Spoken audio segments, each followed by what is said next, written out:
सुधांशु परिडांक उपरु बहिष्कार आदेश प्रत्याहृत बहिष्कार आदेश प्रत्याहार कले बीजेडी सुप्रीमो नवीन पट्टनायक। रेमुणार पूर्वतन विधायक थिले सुधांशु शेखर परिडा।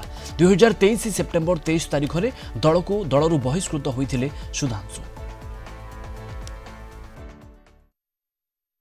धन्यवाद देवी दलर सुप्रीमो तथा पूर्वतन मुख्यमंत्री एवं विरोधी दलर नेता श्री नवीन पट्टनायक को जे मोर विश्वास थिला से निश्चित दिन ना दिने बुझे एवं मो प्रति जो न्याय विचार करिवे बोली मोर विश्वास थिला।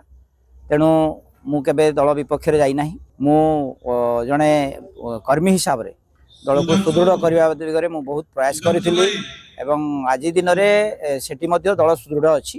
ताकू टिके समस्त कोऑर्डिनेट करी कि परस्पर सहयोग करी कि दल को आहुरी सुदृढ़ करा जाय परिबो। हार जीत अछि, शासन क्षमता होय तो ट्रांसफर होईची, किंतु बीजेडी गोटे स्ट्रांग विरोधी दल भाव में 51 सीट्स विरोधी दल रे भूमिका रे माननीय मोर पूर्वतन मुख्यमंत्री श्री नवीन पट्टनायक नेतृत्व नौचंती एवं ओडिशा रे जनसाधारण तांका ऊपर भरोसा अछि, विश्वास अछि। मु जानिछि न्याय रो विचार अछि। भगवान को दरबार रे न्याय रो सबले जय अछि।